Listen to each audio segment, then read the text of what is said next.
on this super cool episode of MythBusters. It's all aboard for the second Alaska special.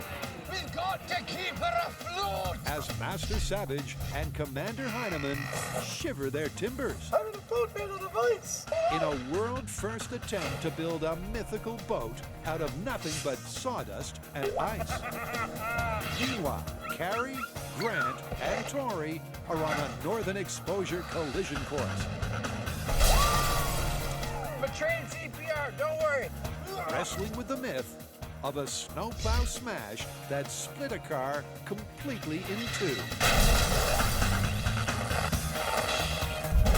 Who are the MythBusters? Adam Savage.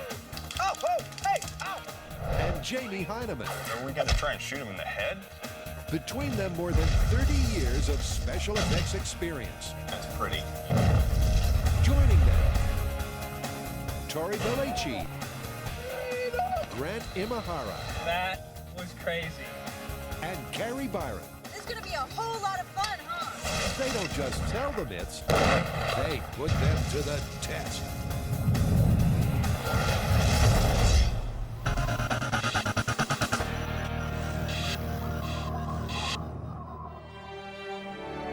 Alaska, famed for its stunning scenery, the 49th state is also shrouded in tall tales and outlandish legends, making it a virtual home away from home for the MythBusters.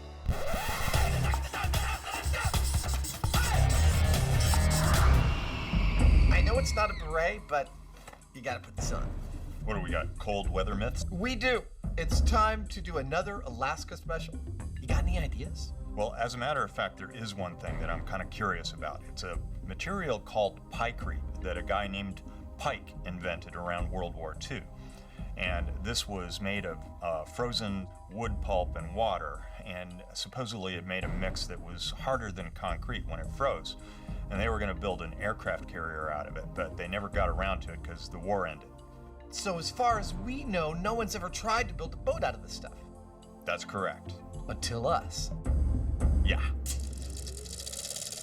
According to this myth, in World War II, with steel and iron in short supply, an ingenious inventor came up with an entirely new concept. Pykrete, a mixture of ice and wood pulp that was supposedly so tough you could forge a fleet from it. But before the Allies could build a frozen flotilla, the war ended, leaving this mythical question unanswered. Can you really build a boat out of nothing but sawdust and ice? An aircraft carrier made of sawdust and ice. I really hope we haven't bitten off more than we can chew here. Well, ultimately we are going to have to build some sort of boat out of pykrete. But first I think we need to test its magical properties. Such as? Well, like it's bulletproof, it is tougher than concrete, and it takes longer than ice to melt, supposedly. But that sounds like a great plan of attack. We'll test those properties here in San Francisco. While we've got the information we need, we head up north to launch a pykrete boat. Yeah. Good. It's a story that will ultimately see Adam and Jamie attempt to sail the Alaskan fjords in a beautiful pykrete boat. It's getting worse. But before all that, they're starting at the beginning by making the stuff. The traditional recipe, if there is such a thing, of pykrete is that it should be 14% by weight of sawdust or wood pulp, and then 86%, of course, by weight of water. Sounds simple, and it is. Jamie mixes the wood pulp and water, and hey presto. This is pykrete. Aircraft carriers, huh? Who knew? The pykrete goes into the deep freeze to chill out, so the guys can take aim at this myth. So there are three mythical properties of pykrete. That it melts slower than ice, that it's harder than ice, and that it's bulletproof. And, well, we couldn't resist testing the last one first. So we've set up a mini gun range, and we're going to shoot a block of ice and shoot a block of pykrete and see what the difference is. So for the first test, it's just plain ice That's pretty darn good. versus a .45 caliber slug. Shooting at ice in 3, 2, 1. I think I can tell what the results are. It sounded like a bowling alley. Closer inspection confirms the bullet scored a clean strike. We turned it into a snow cone. So can the freshly frozen pykrete withstand the same fate? In 3, 2, 1.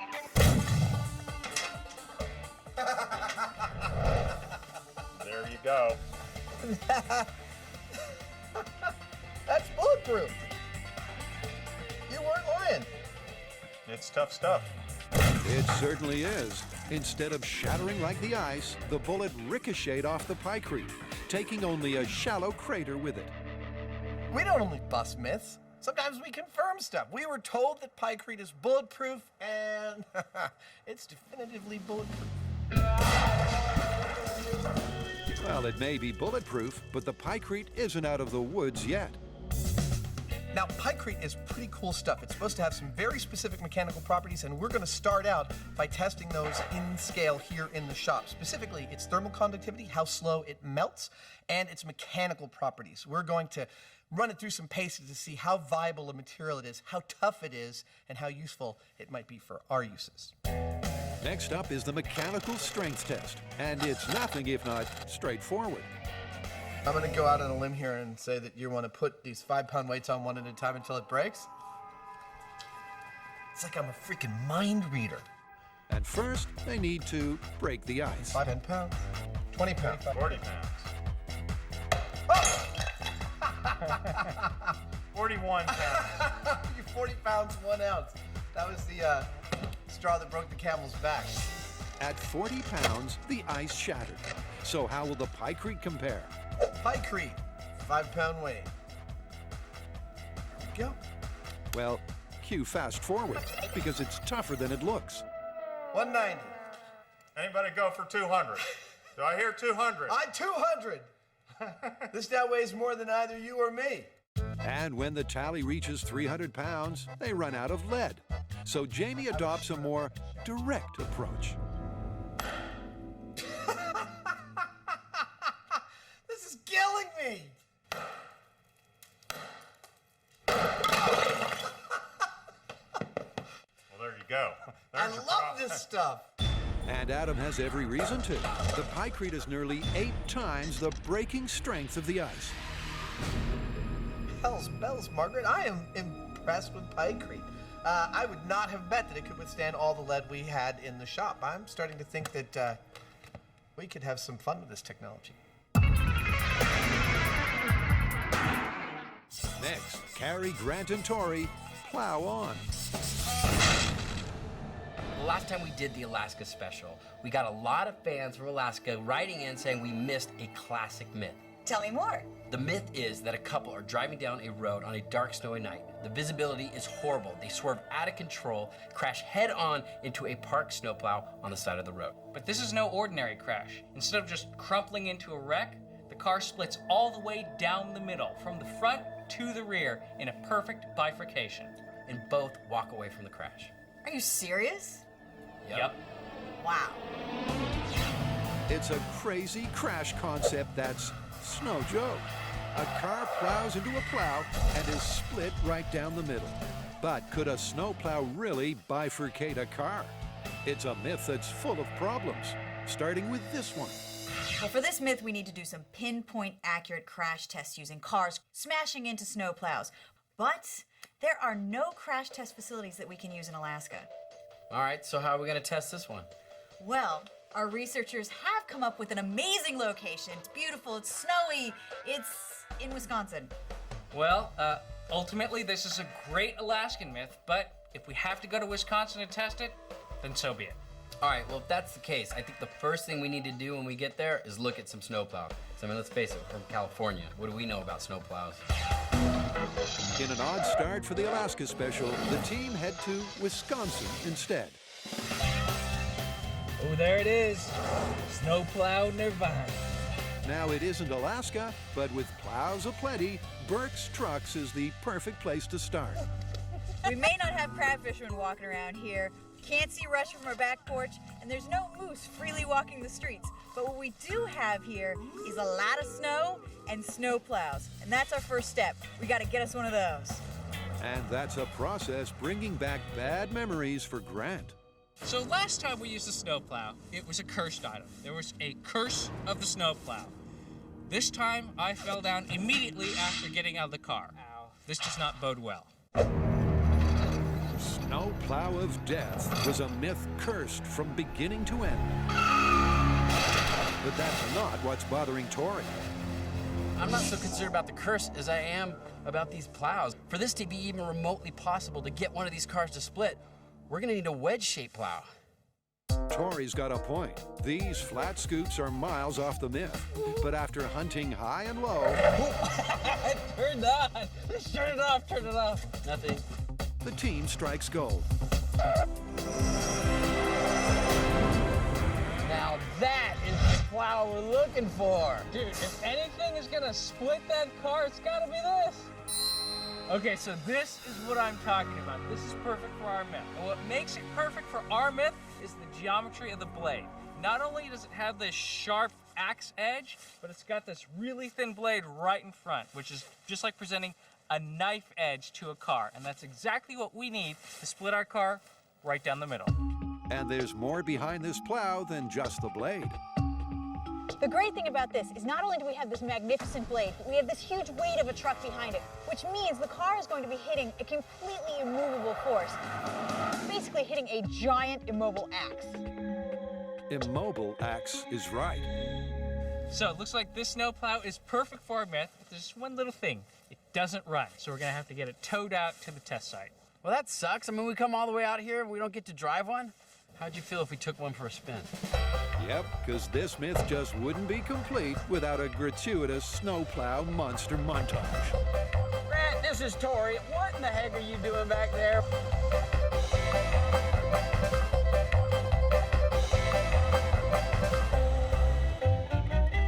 With that out of the way, Now driving snowplows, that was cool! And the fact that we found a V-plow to test with, that's even cooler. And tomorrow, when we crash cars into it, that's gonna be the best. great, saddle up, because tomorrow can't come soon enough.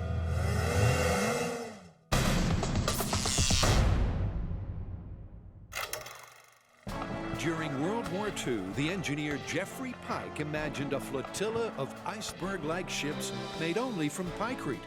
But would a boat made from wood pulp and ice have stayed afloat, or was this idea just dead wood? Well, the MythBusters are finding out, putting pykrete through a trial by fire. And sure as heck, it is bulletproof.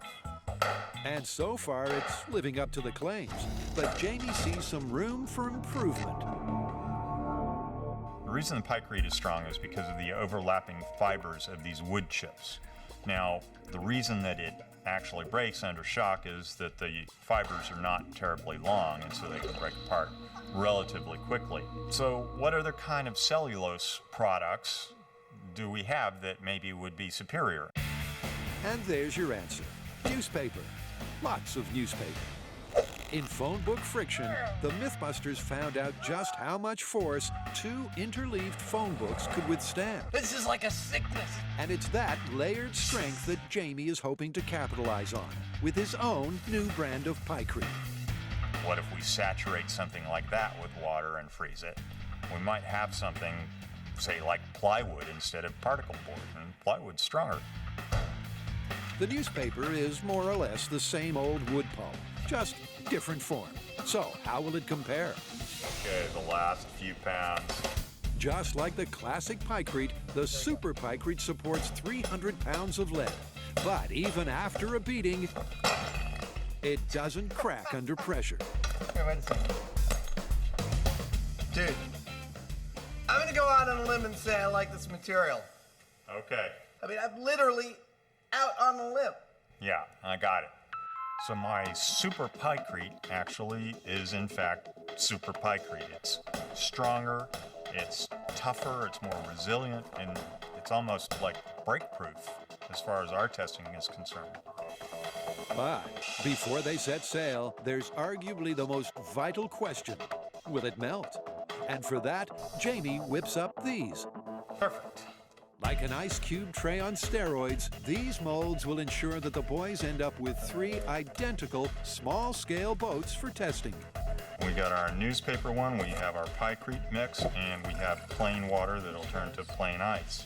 We're gonna pull them out when they're frozen and launch them and see which one melts first. And they've come to Bamboo Reef to do just that. Adam, what's our plan of action today? Oh, Jamie, it's going to be totally great. We're going to take all 3 ice boats out of the molds and put them in the water and see which one melts first. And we're going to use 2 little characters of us to represent us just to increase the danger. Do we really have to use these stupid representations of ourselves? I hate that. Yeah, man, it's going to be funny. Okay. It's a head-to-head melt test to find out which boat will be the last one floating. And with the stunt dolls standing by, first up is the ice. Why don't you try turning it over and I'll try and hold it on my hands? Oh! Ah! Now, it may have cracked, but all they're looking for is how long it takes to melt. Abandoned ship. It's gone from 3/4 of an inch thick to 1/4 inch thick in about a minute.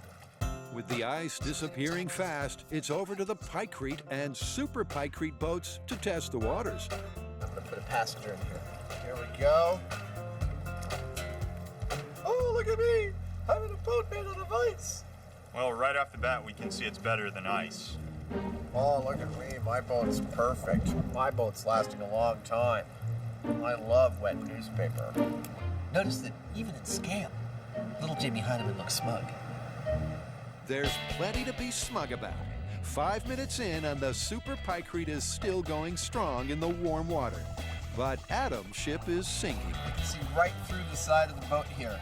Yeah. It's just eaten right through. Oh. So we're seeing failure right at 5 minutes. I'd say that's a total failure of the boat right there. Yep. The pykrete held up 5 times longer than the ice. There you go. But it's no match for the super pykrete. You know, one of the things that's nice about the newspaper is that even though it's thawing and delaminating, it's staying in situ and still providing thermal protection for the ice underneath. That was my plan. Well, it's working, because it keeps miniature Jamie high and dry until the 1 hour mark. We're at an hour. I'd say, given that this is no longer a structure, I'd call it. we can call it. The super pykrete lasted 12 times longer than the classic pykrete. And let's face it, every second will count in those icy Alaskan waters. It looked like the newspaper pykrete was just as strong as the regular pykrete, but when we put it in the water, it becomes far superior as a building material for our purposes. You might see a pile of wet newspaper here. Timmy and I, we see a boat.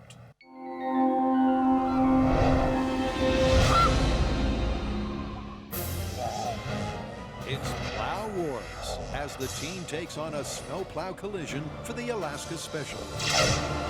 So, what are they doing in Wisconsin? Carrie knows, so, Alaska. This is what we couldn't find in Alaska and why we ended up in Wisconsin. This is MGA Research Corporation, one of the world's leading testing companies for the consumer, aerospace, military, and automotive industries. And I hear that they excel in working in these snowy conditions, which is perfect for us. It's the ideal location for our 2 mythical foes to duke it out.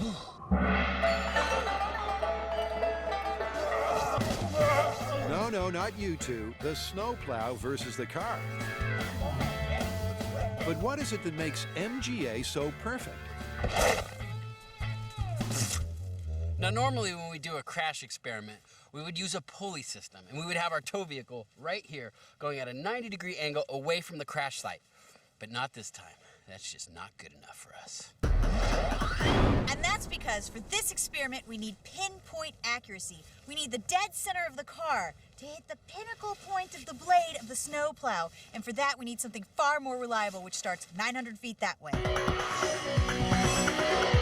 With this, a continuous loop of steel cable that propels the car along the guide rail, all powered by a 600 horsepower electric motor that'll ensure pinpoint accuracy and repeatability. So let's get that straight. Instead of a towing system, MGA use a motor to pull a cable which will let our car plow into our stationary plow with incredible accuracy. And speaking of cars, So the observant viewer is probably asking themselves, why are there two cars? The engine is the most resistant part of the car, so we need to test two different types of car, a front engine car and a rear engine car. Now this is a front engine car. The only problem is, the other car we have is also a front engine car. So what we need to do is pull this engine out, stick it on the back so we have our rear engine car. while Tori puts the junk in the trunk, the other car also needs some attention. So while Tori's away changing his car into a rear-engine vehicle, I need to do a few changes to this car. It needs to be ready for our crash test, which means it needs a nice line up the middle so we can see it split. And of course, I gotta Alaska up this car a little bit. It's looking a little Wisconsin right now. But halfway through pimping her ride, Carrie's worried. But I think this is gonna be a much more daunting task than the Snowplow actually thinks it's gonna be. It's gotta get completely through this dashboard, all the way through the center of the car to the back. I'm having a hard time seeing this actually happen. It's clear that there's a lot of car to cleave. So will the Snowplow be up to the task? Look, the car's all decorated for a big Alaskan-style crash. Well, the rear engine vehicle is ready to go. Well, let's come back tomorrow and split this myth in two. Yeah!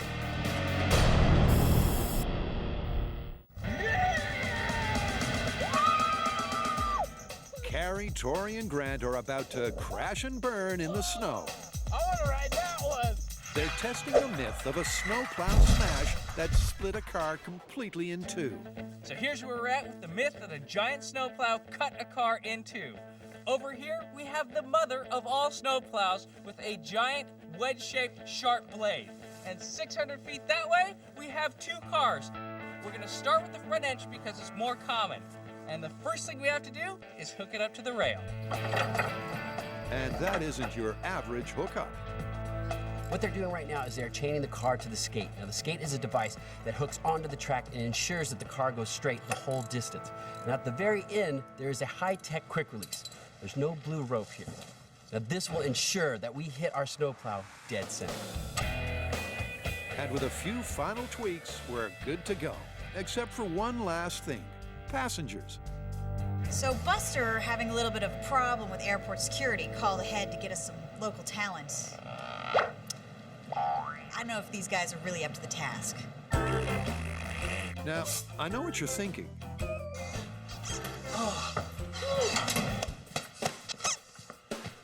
What are you doing to Grant? No, not that.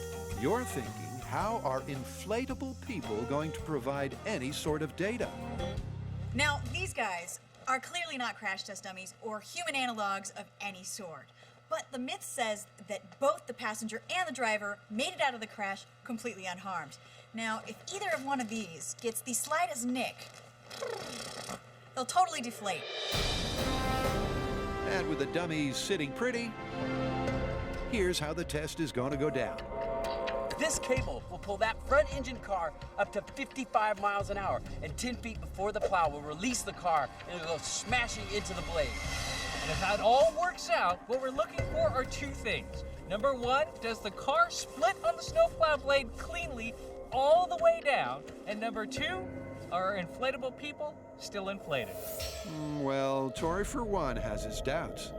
Now, I don't think this car is going to split in half, but what I'm hoping is going to happen is once it hits this plow, it acts like a ramp and it actually launches over the top of the truck. That'd be cool. What I think is going to happen is we're actually going to push the engine block through the firewall and into the laps of the previously inflated people. Well, there's only one way to find out. Because it's go time. Well, you know, it ain't Alaska, but I think Wisconsin worked out. Are we good to go? Yes, let's see if we can split this car in half. Call it. All right, this is front engine car at 55 miles an hour versus the mother of all snowplows. In 3, 2, 1, go! It's the moment of truth as the car hurtles down the track at 55 miles per hour. Looking good. It's looking great. But will the combination of speed and snowplow be enough to split the car? That is not bifurcating. Nope, it didn't split in half, but that was awesome. That's great. Yep, that test couldn't have gone better. But that's hardly the result the team was looking for. That's not split in two. No. That's not even cut. I mean, it's just like a dent in the front end. Yeah, it hit the engine block and stopped.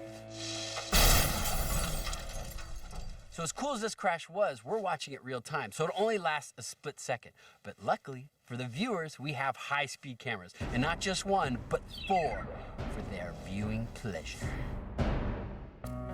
Viewing pleasure is right. Every angle of that spectacular crash tells the same story. Although the car hit the plow head-on, there's no bifurcation. But the MythBusters aren't ready to call this one just yet. After all, it wasn't a complete failure. So this myth is about cutting a car cleanly in two using the blade of a snowplow. And to tell you the truth, we did cut a part of the car in two. The bumper, totally severed in half. But that is only the first 4 inches of the car. The other 98% of the car, still pretty much intact. 98% still intact, but the passengers, not so much. I'm a trained CPR, don't worry. Now, one part of this myth is that the passengers would be able to walk away from this accident unscathed. Now, we didn't use real test dummies, we used blow-up dolls. But after looking at this, I'm pretty sure these people are not going to be walking away from this accident. We lost her. Sorry, Tori. But to find out if the plow can split more than just a bumper, it's over to Plan B to bring up the rear. Now we want to give it a better chance of working. So we've got a MythBustery rear engine car that we can try to split on the snowplow. Maybe this will give us some sort of bifurcation. Yep, because a snowplow smash just isn't enough. To confirm this myth, we need to see a car split in two. You can make some pretty useful stuff out of ice and wood, but could you really make a boat out of both combined? Well, to find out, Adam and Jamie have put pykrete through its mythical paces. Oh, look at me! I'm in a boat made out of ice! And so far, it's looking good. So it looks like pykrete's living up to its hype, huh? Absolutely it is. The stuff is really impressive. Impressive until you improved on it with the idea of newspaper. Yeah, well, what's next, though? Obviously, we have to finish this episode putting around the Alaskan fjords in a boat made out of newspaper and ice. It's not like we're going to be able to build a full-sized aircraft carrier. We don't have the time. No. What if we made a boat that looked like and performs like a real honest-to-goodness speedboat with a big motor on it? That is ambitious. It'll be fun, though. I love it. Let's go. It's Destination Alaska to attempt to build and set sail in the world's first frozen speedboat. This is Ketchikan, Alaska. Population just about 8,000. Often the first stop for cruise ships heading up the west coast of North America, it's Alaskan locale, and proximity to water make it the ideal place for the maiden voyage of the MythBusters ice boat. And this is Ketchikan High School. They have very graciously provided us the perfect space in which to do this build. And this is the Ketchikan High School wood shop. It's a shop actually pretty similar to this where I first cut my teeth in the making of things. This is where 2,000 pounds of newspaper aided by low temperatures will hopefully become a boat. Now, if you'll excuse me, I've got some work to do. Indeed, because in just a few days, the boys will be putting their lives on the line. There's paper everywhere. In a boat made out of these? What weighs over a ton and might end up being a boat? That's right, newspaper. And we've got about 15,000 local Alaskan newspapers that we've got to unfold and soak in order to build our boat. It's too big a job for Jamie and me. Okay, welcome to Building a Boat Out of Paper 101. But luckily, Ketchikan High School has some willing MythBusters fans who also happen to be students, who also happen to have some free time. So for this to work properly, we need to make sure that water gets in between all of the pages and all of the fibers and makes it all one piece. Air bubbles and things like that aren't good. They could cause it to delaminate, and we've only got one shot at it. Yep, it's a one-shot deal. So Adam and Jamie are doing anything they can to eliminate those pesky bubbles. Lots of bubbles bubbling out. That's a good sign. That means we're getting the air out. With 150,000 pages soaking, the next step is the mold. And Jamie's got just the design in mind. I used to work as a boat captain, so I've been around a lot of boats. There was one type of boat that caught my attention some years ago, though. It was called the Carolina Skiff, and that's because it has a flat bottom. Now, the flat bottom allows it to get up on a plane really quickly, which is good for our purposes. But also, it makes our mold making really simple, because the mold basically just has to be a box with flat sides and bottoms and so on. So we're going to have a boat in no time at all. Well, the form is ready for our newspaper, and while it looks like a boat here, it's not a boat. This is describing the outside of a boat. It's the outer part of our mold. Just as this may look like an oar in my hands, but it's not. It's Mr. Jackson's woodshop hall pass. But Adam's not going anywhere for now, because this is where the super pykrete boat really begins. Jamie and I ran through at least 20 different ways to build this boat, from the inside out, from the outside in, pouring it, spraying it, laying it, freezing it, until we came upon what we think is the solution with the highest chance of success. It's going to be a painstaking process that starts in the center That's the first one. and works out to protect the integrity of the boat. We're going to be layering in the newspapers, layer over layer, like the shingles of a roof, so that all the open sides of the newspaper point away from the direction of travel. Thus, as it starts to melt, the water's still not going to be able to peel off big chunks of newspaper as it's going, and hopefully that'll make it last longer. Well, that's the plan, but it's going to take time. Your back's getting to you already, huh? As every layer is built from the center out, front to back, one at a time. Paper boat making. It's dirty work. Dirty work, but the build is going just as they planned. I feel like I'm working in a swamp. And right on cue, the all-important freezer truck arrives. That's perfect. It's nice and cold already. That's it. Let's lay in some plastic. Okay. With the plastic covering in place, the boat is watertight, so the boys construct the internal mold. Lovely. Well, the outer mold is in place, the inner mold is in place, and the newspaper and the water are in place. It's time to get this thing into the freezer truck and let physics take over. Which, when you're dealing with something 20 feet long, 8 feet wide, and weighing 3,000 pounds, is easier said than done.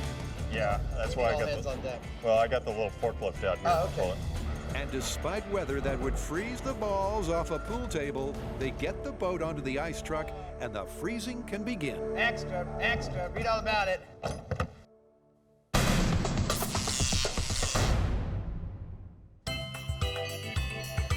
Deep in the heart of Wisconsin, Grant, Tori, and Carrie have been making music. Welcome to the MythBusters Alaska special in Wisconsin. We're testing the myth that a car skids off the road, goes head onto a snowplow, bifurcates perfectly, and the driver and the passenger walk away completely unharmed. But in test one, which was a front engine car at 55 miles an hour, the only thing to bifurcate was the front bumper. And the passenger and driver, they were pretty far from being unscathed. But we can't bust this myth yet. Our first vehicle was a front engine car. For test 2, we have our modified rear engine car, which means there's hardly anything in the way for that plow to cut through. This vehicle is going to give us the best chance of confirming this myth. And to give this myth even more of a fighting chance, we've made a few additional changes. And the first of those changes is to the pointy end of the plow. So if you review the high-speed footage from test 1, you'll see that the snowplow did indeed sustain a little bit of damage. And in fact, it left a little cove in the snowplow blade. Well, our friends at MGA Research have repaired it and, dare I say, made it better than new. But there's one more thing that I've got to do, and that is to sharpen the blade. A super sharp blade may seem unrealistic, but it could happen. Who knows? Maybe it was a novice snowplow repairman. I mean, Many of the other surfaces on the snowplow are very sharp. So, you know what? This is how it's gonna be. And to show you exactly how sharp this is, let me give you a demonstration. At least we got one split. But that's not the only edge this myth is getting. Test 2 is also about speed. Okay, to ramp up test 2, we have an even sharper snowplow blade, and we have a rear-engine vehicle. But I hear you're the man to talk to about speed. How fast can we go? Well, I would love to do the 92 miles an hour that our system is capable of, but because of track conditions, vehicle balance, I can do 70. I like 70. Let's do Excellent. 70. 15 extra miles per hour. That's 25% faster than the first test. But hold on, who's driving? So test 1, Judy didn't make it. John did. I tried as hard as I could to revive her, but nothing I could do to bring her back. These are Judy's clothes. Still smells like her. But luckily, Judy has a twin sister, Trudy. So all I need to do is fill her up with air, stick her in the car, and see if these guys survive this test. Just like her sister, she's no crash test dummy. Look, it wouldn't be right this soon after your sister's death. Okay. Hey, don't judge. With Trudy in the hot seat and the car on the track, there's only one thing left to do, and that's get some predictions. I don't think we're gonna split it all the way down the middle, but I think we're gonna get a lot further through the vehicle. But I definitely don't think those people are gonna walk away from this accident. In terms of the myth, if we can't get this car to split with a rear-engine vehicle and a super sharpened snowplow, this is completely, totally busted. I mean, there's just nothing that's gonna make a car split into two if this doesn't do it. Indeed, but with a super sharp plow and 15 extra miles per hour, nobody can accuse the MythBusters of not trying. This is test 2. Rear-engine vehicle at 70 miles an hour versus the mother-in-law of all snowplows. In 3, 2, 1, go! It's now or never for the snowplow split as the rear-engine car hurtles down the track at 70 miles per hour and headlong into its date with snowplow destiny. You see that thing? It looked like a banana peel! But I don't think the passenger and driver are walking away. And at snowplow ground zero, the wreckage confirms their suspicions. I've never seen anything like this. I gotta tell you. It is split for sure. It's split all the way to the back seat. Pretty sure that though the guys did not survive. I can't wait to see the high speed. That's gonna be awesome. Well, it certainly is impressive. At impact, the car is cleaved almost in two. But once again, that pesky engine block proves too tough for the plow. That was sick. As soon as our car came out of the garage, you hear the whizzing of the cable on the concrete. It smashed into that plow. It was like, bzzz. It went in two directions. Wheels flew over on that side, glass came over here. But we still were not able to split it all the way through. But it was still awesome. So I've seen a lot of crashes, but that is one of the most amazing things I have ever seen. See a car almost split in two? That's once in a lifetime. It certainly is a once-in-a-lifetime crash. But where does that leave our snowplow myth? Now, we had 2 criteria for this myth to be confirmed. Number 1, we needed the car to bifurcate perfectly into 2 pieces. We didn't quite get that. We just got split to the back seat. And number 2, we needed both the passenger and the driver to walk away completely unharmed. And I don't think they're walking away from this one. It's not looking so good. We tested this myth using a front engine vehicle going 55 miles an hour and we busted it. We tried using a rear engine vehicle going 70 miles an hour and we busted it. And then one final thing we busted. The curse of the snowplow.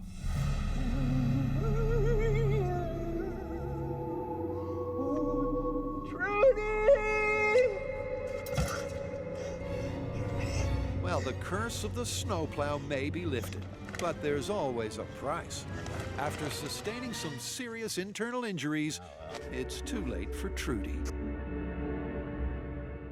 This test couldn't have gone any better. Yeah, we gave this myth the best possible chance of working, and the car still didn't split. And there is no way those people are walking away from that crash. So this one's busted. Busted. Busted. Let's get back to the shop. That's a long walk. Yeah, well.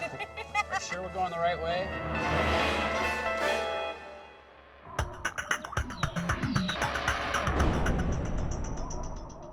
The MythBusters are no strangers to setting sail in dangerous dinghies for science. This is so cool! And they've also engineered ingenious devices using only paper. But in this Alaskan special, they might just outdo themselves. In case you ever wanted to know how to build a boat out of frozen newspaper, this is how it works. First, you got to get a bunch of newspaper. Then you build a mold and you put the wet newspaper in the mold. Then you build an inner mold to hold the whole thing together. You take the whole affair, you put it in a freezer, and when it's frozen, you pull it out, and then you remove all the mold stuff. I'm so excited. You put an outboard motor on it. You take the whole thing down to the water, and out you sail away into the icy Alaskan Ocean. Well, they've got the first part taken care of. It's a nice boat, and it's a nice boat. Get it? I got it. An ice boat? And no boat, not even an ingenious ice boat, would be complete without a catchy moniker. Oh, look at that. It's even got the name of the boat on it. It's perfect. Which means all yesterday's news needs now is some muscle. Why 150 horsepower? Well, we could have built a boat that floated, and frankly, it wouldn't have been much of a challenge. But a boat that will take a really powerful motor and get it up on a plane, that's another thing. And that's what I want to see here. I'm feeling good. This is it. It's a big, heavy friggin' thing. Dude, that was non-trivial. I'm glad we did it now. This sucker is going to get up and go. It's going to go scary fast if it works at all. Well, here's hoping, because it's Judgment Day, as the boys get ready to literally put their lives on the line. Well, we are at the water's edge. It's dead calm. The conditions couldn't be better, although I don't need to tell you that it's pretty cold out here. So the very first thing we're going to do is put on our survival suits, just in case we get wet today. With the water 2 degrees above freezing, these orange monstrosities will keep the hypothermia at bay should the boys end up in it. My biggest concern right at the gate here is that the boat actually floats. I mean, we just sort of invented this thing and we've done our homework, but we're not going to know if it floats until it floats. This is it. It's no return once we open the doors of this freezer. Are you ready? Let's do it. Okay.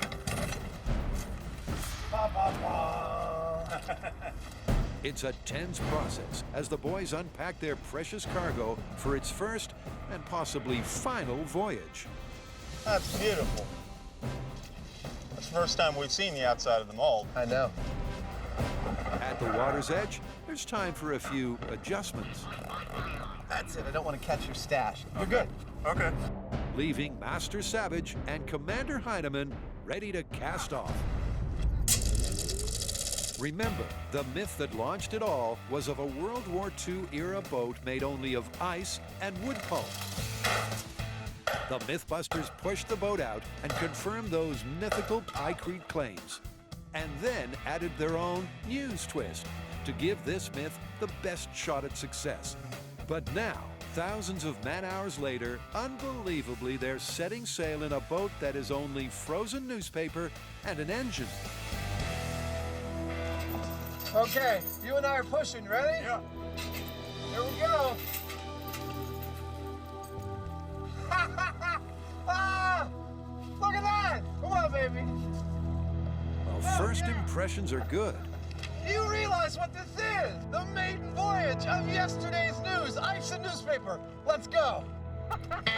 Incredibly, yesterday's news is staying afloat. But for our intrepid voyagers, that's not quite enough. Dude, it's holding up. Let's take it up on a plane. Ready? The real test for this boat is, will it stay in one piece at speed? 3 miles per hour. 10 miles per hour. 18 miles per hour. Wow! Keep an eye on the motor. 23 miles per hour. Holy crap! Holy crap just about sums it up.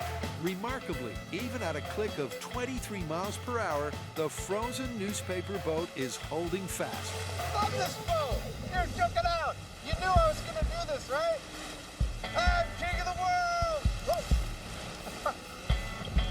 It's a little slippery. But Adam's celebrations may be a little premature. Dude, we've got a leak. Why don't you fix it? Yeah! Although Adam snap freezes the first leak with a blast of CO2, We've got to keep her afloat! he can't stem the tide. The water's coming in quicker than that pump can push it out. I think we should head back into shore. Okay, can I drive? Yeah, go for it. It's my last chance to drive a boat made out of frickin' ice! After 30 minutes on the high seas, the guys head back to shore. And just in time, judging by the trail of newspaper. But our able-bodied MythBusters aren't disappointed. We did everything we could as far as testing this material before we got committed to making this whole big boat. And it looked like it was going to work out fine. And who knew? It actually did. It worked like a treat. What is a boat? A boat floats. By that rudimentary definition, we've succeeded. But more than that, a boat is made to move efficiently over the water, i.e. get up on a plane. We put a 500-pound engine on this boat, and we got up on a plane. Yep, yesterday's news was papier-mâché in motion. I don't want to get all misty on you, but it's a pleasure building strange crap with you. Adam and Jamie have achieved the impossible, making a boat capable of getting up on a plane with a top speed of 25 miles per hour, only out of ice and newspaper. That's one of the most gratifying parts of this job is, trying something out. Nobody's ever done it before, and when it actually works, it's wonderful. We came to Alaska to make a boat out of ice and newspaper, and as far as I'm concerned, we knocked it out of the park. They came, they saw, they conquered. It's funny to think that, in a few hours, this is just going to be a pile of mush. I know, I love that. And the MythBusters abandoned their ship to melt to slush. How are we going to call this one? Seems to me pretty straightforward. Pykrete lived up to all three of its mythical properties beautifully, and we built a viable boat out of ice and newspaper. I mean, not only did our boat get up on a plane, not only did it go over 25 miles per hour, but it looks so damn good, I swear people are gonna think we faked it, even though we didn't. I say that makes it plausible. Yeah, but let's not forget that this myth is about the original pykrete and about an aircraft carrier. And given that our super pykrete darn near melted through in 20 minutes, if you're talking about an aircraft carrier that can go anywhere in the world, including tropical waters, it's going to be sloughing off huge chunks of this stuff as it goes along. And that means it's just not at all practical. How about plausible but ludicrous? I'll buy that. Good.